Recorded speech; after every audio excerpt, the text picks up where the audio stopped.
The Thursday night family dinner at my parents' apartment had become a monthly ritual I'd grown to dread. Not because of the food. Mom always made excellent lasagna. But because these gatherings had evolved into what my brother Marcus called intervention sessions about my life choices. "Sarah, we need to talk about your living situation," Mom began, setting down her wine glass with that particular expression she reserved for disappointing news. "Your father and I have been discussing it and we're concerned." I cut another piece of lasagna, keeping my expression neutral. "My living situation is fine, Mom." "Fine." Marcus leaned back in his chair, his expensive suit jacket hanging perfectly on the chair behind him. At 32 he'd made junior partner at his law firm and never let anyone forget it. "You're 30 years old and living in some studio apartment in God knows where. That's not fine, that's failure." His wife Jennifer nodded sympathetically, her diamond bracelet catching the light. "We just want what's best for you, Sarah. Marcus and I live in this beautiful building, your parents live here too. It's a community of successful people." "This building has standards," Dad added, gesturing around their spacious 3-bedroom apartment. "The board vets everyone carefully. They maintain a certain caliber of resident." I took a sip of water. "I'm aware. Are you though?" Marcus pressed. "Because every time we invite you to look at available units here, you make excuses. Do you even know what the rent is in this building?" "I have an idea." Jennifer touched Marcus's arm gently. "Maybe she just needs time to get her career on track. Not everyone can afford luxury living right away." The condescension in her voice was thick enough to cut. I'd met Jennifer twice before she and Marcus got engaged.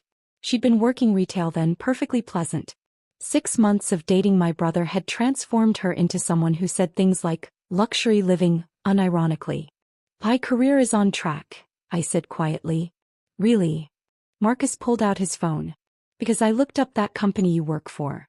Some vague, property management consultant position. What does that even mean? Are you showing apartments? Taking calls about broken toilets?" "I manage various properties and handle client relations." Dad sighed heavily. "Sarah, there's no shame in struggling. Your mother and I didn't build our success overnight. But you need to be realistic about your limitations." "My limitations?" "Your income bracket," Mom clarified as if that was somehow better. "This building requires proof of income at least 3 times the monthly rent. The cheapest 1-bedroom here is $4,000 a month. Can you honestly tell us you're making $12,000 a month in your little consulting job?" I set down my fork carefully. "I do all right." "All right isn't enough for this building," Marcus said. "Look, I'm not trying to be harsh, I'm trying to help. Jennifer and I have been talking, and we have a friend who manages a perfectly decent apartment complex in the suburbs. Much more affordable. I could make a call." "The suburbs are wonderful," Jennifer added brightly. "Very family-oriented. Lower cost of living. I'm happy where I am." "But where is that exactly?" Mom asked. "You never invite us over. You never tell us your address. Are you embarrassed? Because if you're in some rundown neighborhood..." "I'm not embarrassed, Mom." "Then where do you live?" Dad demanded. Before I could answer, Marcus's phone buzzed. He glanced at it and smiled. "That's the building manager. I asked him to send over some listings for smaller units in less prestigious buildings in the area. Thought you might want options." He turned his phone to show me a series of apartment listings, all in buildings that looked like they'd seen better days 30 years ago. "See? These are more realistic for your situation. Still in the city but manageable rent. 1,500, maybe 2,000 tops. This one even allows cats." Jennifer pointed at the screen enthusiastically. "Do you have a cat? You seem like a cat person." "I don't have a cat." "Well, it's good to have options," Mom said. "Really, Sarah, we're trying to help. This building, where we all live, it's just not realistic for someone in your position." "My position?" "Your income level," Dad clarified. "The board here is very strict. They've rejected doctors, lawyers, successful business owners. They turned down a hospital administrator last month because his income was just slightly below their requirements. They run credit checks, employment verification, the works." Marcus leaned forward. "I'm on the board now actually. Just got appointed last month. And I've seen the rejection rate. It's brutal. People with 6-figure incomes get turned away. They check everything. Your banking statements, your employment history, references from previous landlords. They don't mess around. The building maintains its reputation through very selective acceptance, Jennifer added as if reciting from a brochure. When we applied, they requested 3 years of tax returns. My point is, Marcus continued, even if you wanted to apply here, even if you could somehow scrape together the deposit and first month's rent, the board would never approve you. It's not personal, it's just facts. I checked my phone. A text message from my property manager, Robert, flashed on the screen. Lease renewal applications are piling up.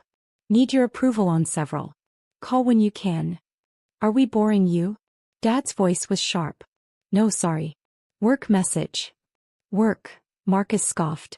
Sarah, can I be brutally honest?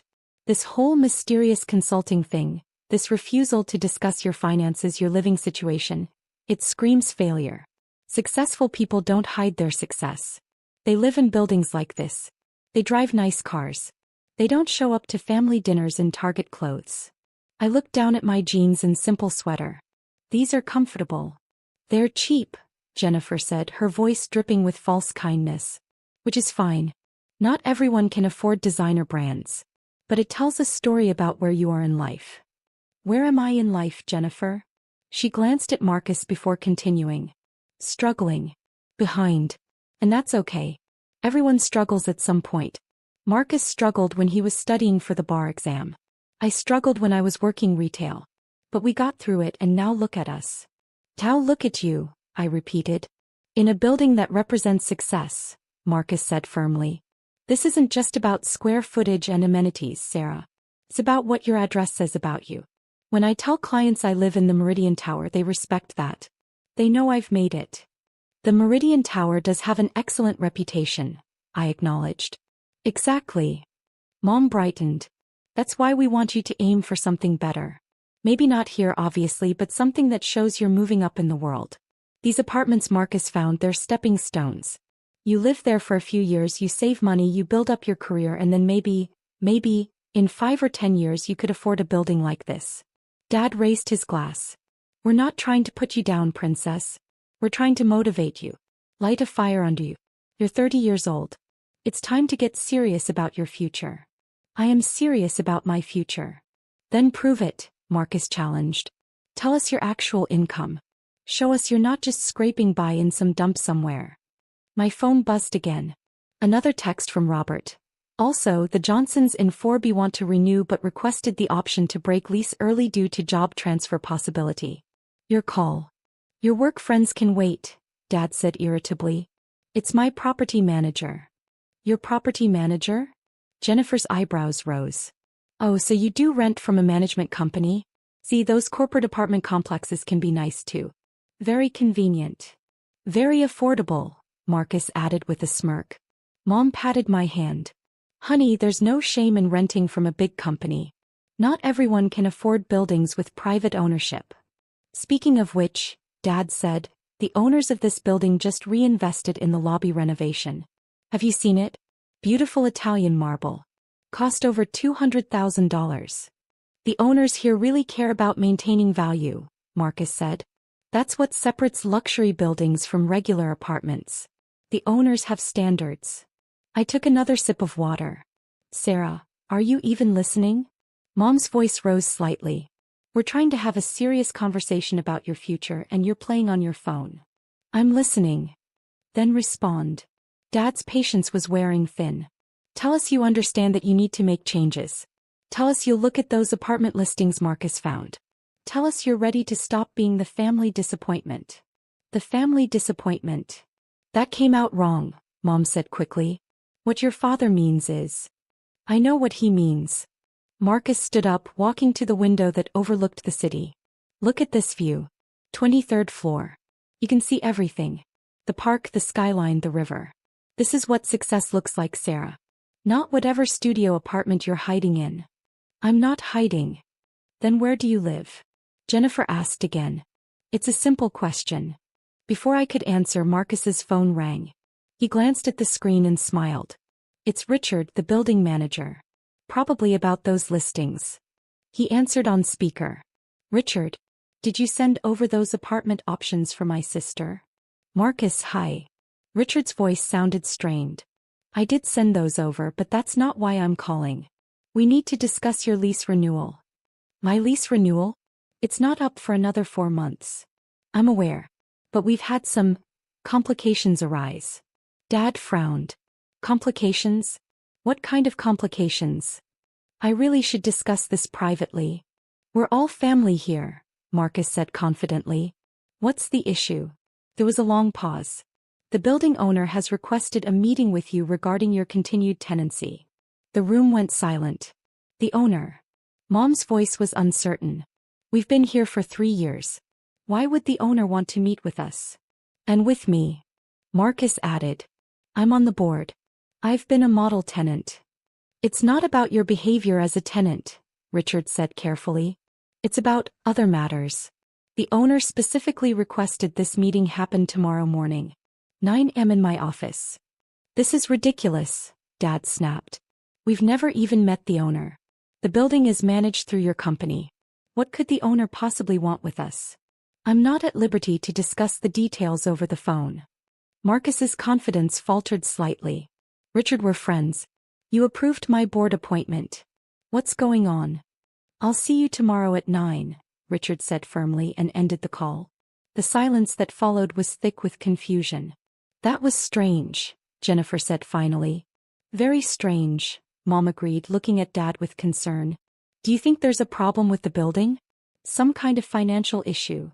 The building is extremely well managed, Marcus said, but his voice lacked its usual certainty. I'm on the board. I would know if there were problems. Unless they're keeping things from the board, Dad suggested. My phone buzzed again. A call this time from Robert. I stood up. Excuse me, I need to take this. Sarah, we're in the middle of a family crisis. Mom started. I'll just be a minute. I stepped out onto the balcony and answered. Robert, hi. Sorry to bother you during family dinner, but we have a situation that needs your immediate attention. What situation?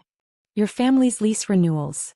Your brother just called me asking about apartment listings for you, and now there's this meeting request for tomorrow. I think we need to discuss how you want to handle this. Handle what exactly? The fact that they don't know you own the building. I looked back through the glass doors at my family, gathered around the table, their faces etched with worry about their mysterious meeting tomorrow. I'll handle it, I said quietly. Are you sure? Because this could get complicated. Your brother is on the tenant board. Your parents have been here for 3 years. If they find out you've been their landlord this entire time, they're about to find out tomorrow at 9 a.m.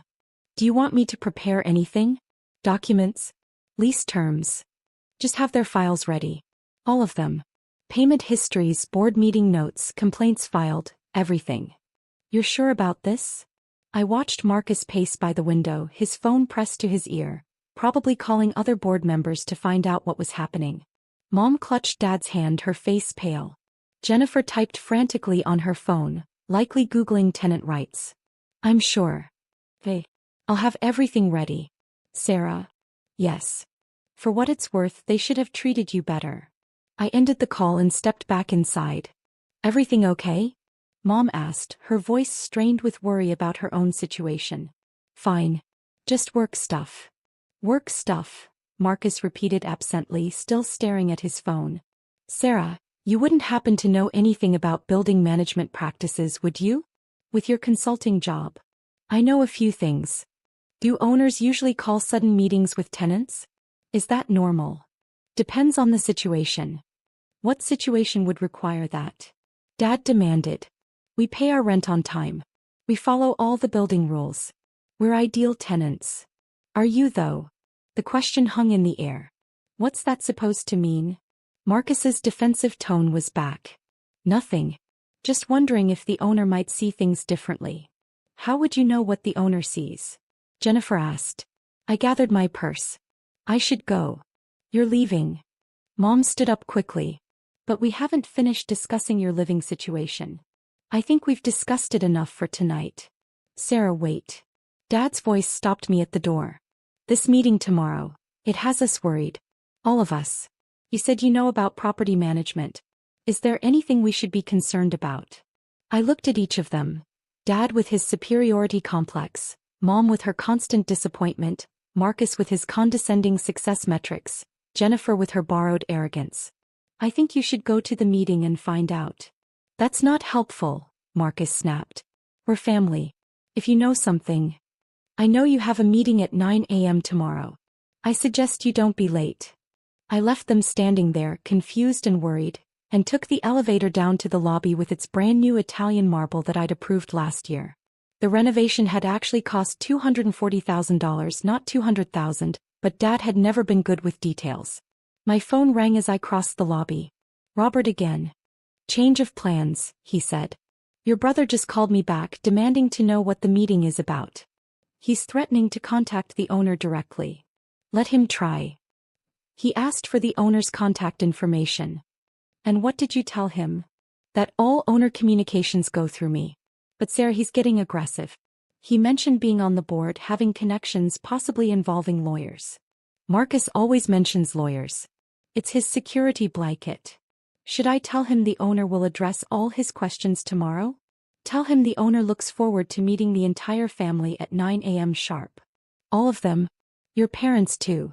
All of them. This is going to be intense. Robert, they spent 2 hours tonight telling me I'm too poor to live in the building I own. Intense is relative. He laughed. Fair point. I'll have the conference room set up. Do you want me there for the meeting? Definitely. And bring their complete files.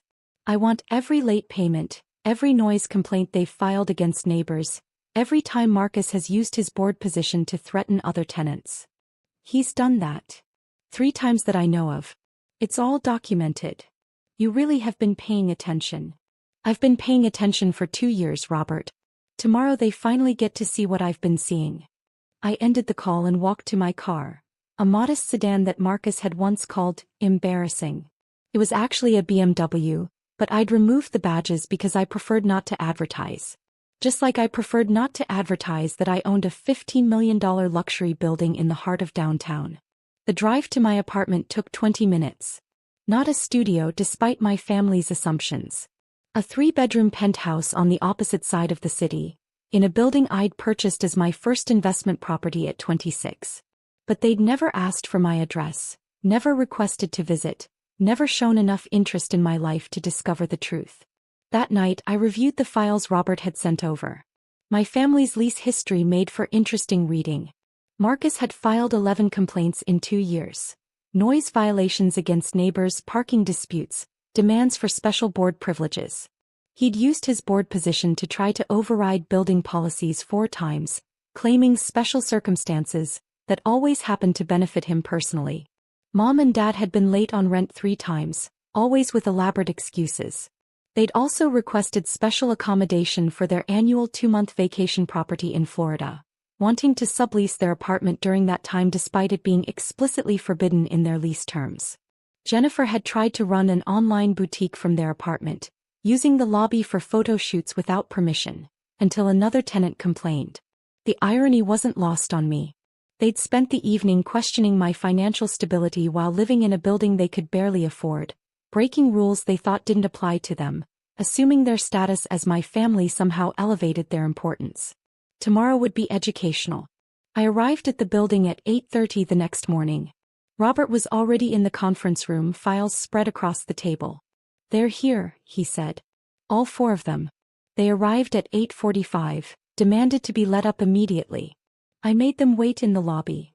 How do they look? Nervous. Your brother keeps mentioning his law degree. Your father keeps asking if he needs his lawyer present.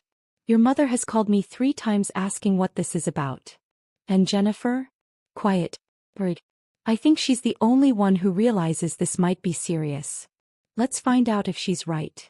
I took my seat at the head of the conference table, directly in front of the floor-to-ceiling window that showcased the same city view Marcus had bragged about last night. Robert sat to my right, files at the ready. Send them up. 3 minutes later, my family entered the conference room. They stopped when they saw me. Sarah. Mom's confusion was evident. What are you doing here? Sitting in on the meeting. This is a private meeting with the owner, Marcus said sharply. You can't just. Please sit down. Robert gestured to the chairs across from me. They sat slowly, their eyes moving between Robert, me, and the files on the table. "Thank you for coming," Robert began. "I'm Robert Chin, property manager for the Meridian Tower. I've managed this building for the past 5 years, working directly with the owner on all tenant relations and building operations." "We know who you are," Dad interrupted. "We want to know why we're here. What does the owner want? And why is our daughter in this meeting?" "The owner requested her presence." "Why would the owner request Sarah's presence?" Jennifer asked quietly. Robert looked at me. I nodded. "Because I am the owner," I said calmly. The silence that followed was absolute. Marcus laughed. "That's ridiculous." "Is it?" "Sarah, this isn't funny," Mom said. "We're actually worried about our living situation and you're making jokes." "I'm not joking, Mom." Robert slid a document across the table. "Building deed transferred to Sarah Mitchell 2 years and 3 months ago. Purchase price, $14.7 million. Current assessed value, $18.2 million. Dad picked up the document with shaking hands. His face went pale as he read. "This is impossible," Marcus said, but his voice had lost its certainty. "Sarah doesn't have $15 million. She doesn't have $15,000. He's broke. She's a failure. She's your landlord," Robert interrupted. "Has been since she purchased the building in January 2 years ago. Every rent check you've written, every time you've filed a complaint, every board meeting you've attended as a tenant representative, she's been the owner receiving those reports." "But how?" Jennifer whispered. "How did I afford it?" I asked. "Or how did you not know?" "Both," Dad said hoarsely. "I started buying and selling properties when I was 23, I explained. Small investments at first. A duplex, then a fourplex, then a small apartment building. I was good at it. Very good. By the time I was 26, I owned 6 properties generating significant passive income.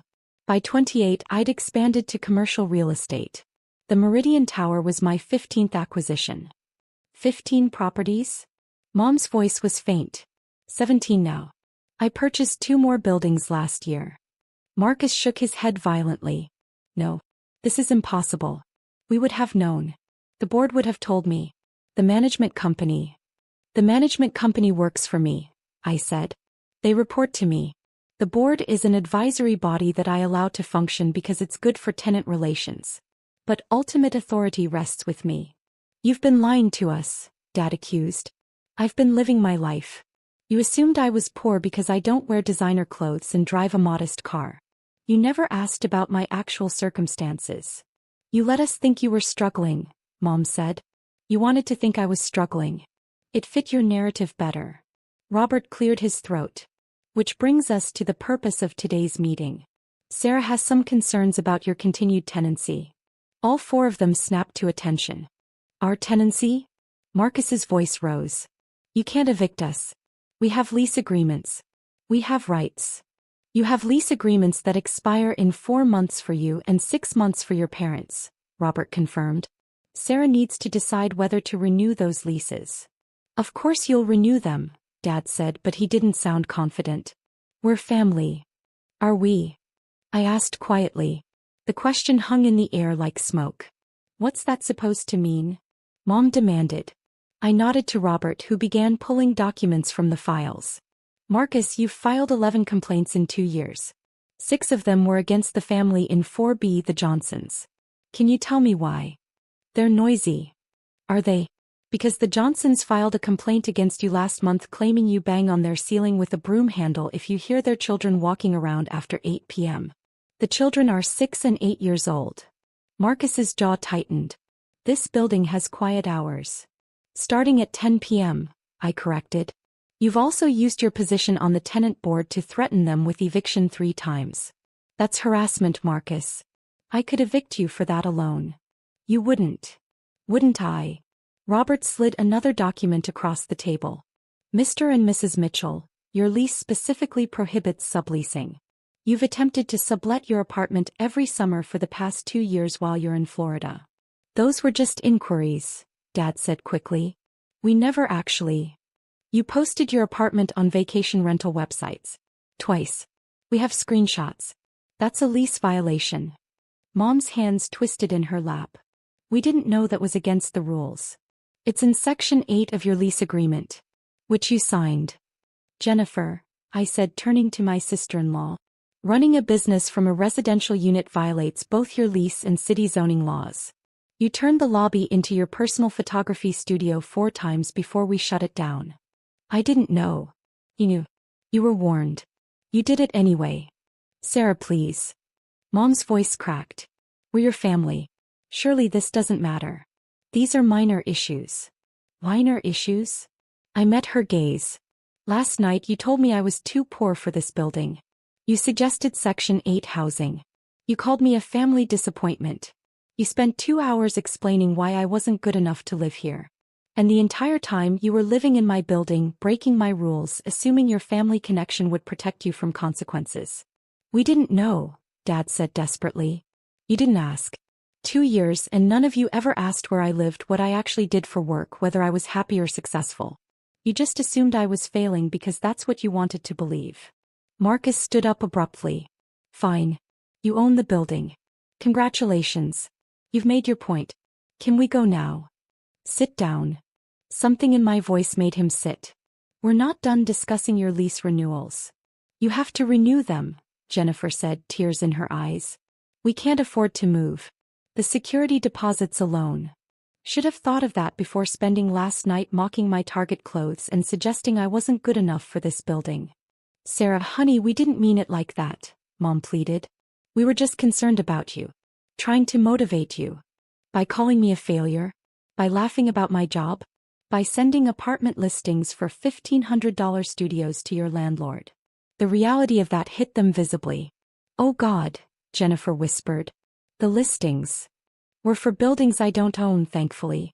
But yes, Marcus did send his landlord apartment listings suggesting she couldn't afford her own building. Robert pulled out another document. Sarah has asked me to present you with several options moving forward. Options? Dad asked weakly. Option 1. Your leases are not renewed. You vacate your apartments within the required notice period as stated in your current lease agreements. No penalties but no renewals. Mom made a small sound of distress. Option 2. Your leases are renewed at current market rates. This building's rent is currently 15% below market value due to long-term tenant retention policies. New leases would reflect true market value, approximately $3,500 more per month for Marcus and Jennifer's 2-bedroom, and $4,200 more per month for your parents' 3-bedroom. That's insane, Marcus burst out. We can't afford that. Option 3, Robert continued calmly, is what Sarah is calling the family discount program. Your leases renew at current rates, no increase but with additional terms. What terms? Dad asked. I leaned forward. You attend weekly family dinners. Here in my building, in my private penthouse apartment that you've never seen because you've never bothered to visit. You attend every time, no excuses. And we have honest conversations about respect, family dynamics, and the assumptions you've made about my life. That's manipulation, Marcus said. That's the offer. Take it or leave it. And if we choose option 1? Mom asked quietly. If we just move? Then you move. I'll provide excellent landlord references despite the lease violations. You'll find other apartments. We'll probably see each other at holidays, exchange polite conversation, and continue pretending we're a functional family while maintaining careful distance. Or, Robert added, you could accept option 3, pay the same rent you're paying now, and maybe actually get to know the daughter and sister you've been dismissing as a failure for the past decade. The room fell silent except for the sound of traffic from the street below. How long do we have to decide? Dad finally asked. The rest of today. I need answers by 5 p.m. That's not enough time. It's more than enough time to decide whether you want to know your daughter or not. I stood up, gathering my things. Robert will be available by phone if you have questions. The files in front of you detail all the lease violations we've documented. I suggest you read them carefully before making your decision. Sarah, wait. Mom stood too, her face streaked with tears. I'm sorry. We're all sorry. We treated you terribly. We made horrible assumptions. We were cruel. Please, can't we just talk about this at dinner next week? If you choose option 3. She nodded, unable to speak. Then I'll see you next week. Assuming you choose to stay. I walked to the door then paused. By the way, Marcus, you're no longer on the tenant board. I'm dissolving that position effective immediately. The board has become a way for certain tenants to leverage power they don't actually have. We'll be restructuring the entire system. You can't do that. I'm the owner. I can do whatever I want. I left them sitting there, facing the reality that their family disappointment was actually their landlord, their employer in a sense, and the person they'd underestimated for years. My phone rang as I reached the lobby. Robert. They're still in the conference room, he said. Your brother is pacing. Your father is reading the lease violations. Your mother is crying. Jennifer is just staring at the wall. Let me know what they decide. Sarah? For what it's worth, I think you handled that perfectly. Thanks, Robert. Also, the Johnsons in 4B heard what happened. They want to send you a fruit basket. I smiled. Tell them a thank you card is fine. I spent the rest of the day handling other properties, returning calls, reviewing investment opportunities. At 4:30 my phone rang. It's Robert. They've made their decision. And they chose option 3. All of them. They want to stay, want the family dinners, want to try to fix this. Did Marcus look like he was being held at gunpoint? Robert laughed. A little. But Jennifer was crying again, this time apologizing. Your mother kept saying she wants to know the real you. Your father asked if he could see your other properties sometime, said he might want to learn about real estate investment. He wants investment advice from his disappointing daughter? Seems like it. Should I draft the new lease agreements? Yes. Standard terms, current rates, with an addendum about the family dinner requirement. Make it official. Done. When's the first dinner? Next Sunday. 6 p.m. Tell them the dress code is casual. Target clothes are welcome. You're enjoying this. A little, I admitted. Is that wrong? After what they put you through last night? Not even a little bit. I ended the call and looked out at my city view from my penthouse, in my building, living my life that everyone had assumed was a failure. My phone buzzed with a text from Mom. Thank you for giving us another chance. We don't deserve it. Love you. Another from Dad. You've built something incredible. I'm sorry it took me so long to see it. Jennifer, I'm so sorry, Sarah. For everything. See you Sunday. And finally, Marcus, I was wrong. About everything. I'm sorry. Please let me make this right. I didn't respond immediately. They could wait. They'd made me wait for years to see my worth. They could wait a few hours to hear back from their landlord. Instead, I texted Robert. Add one more term to the lease addendum. Family dinners will rotate to include visits to my other properties. Time they see the full scope of what they missed. His response was immediate. You're going to show them all 17 properties? Eventually. Starting with the commercial building downtown. The one where Marcus's law firm rents office space. Wait. Marcus's firm. Rents from me. Has for 18 months. I'm their landlord there too. Does he know? He's about to find out at Sunday dinner. This is the gift that keeps on giving. Robert. Yes. Thank you for helping me handle this.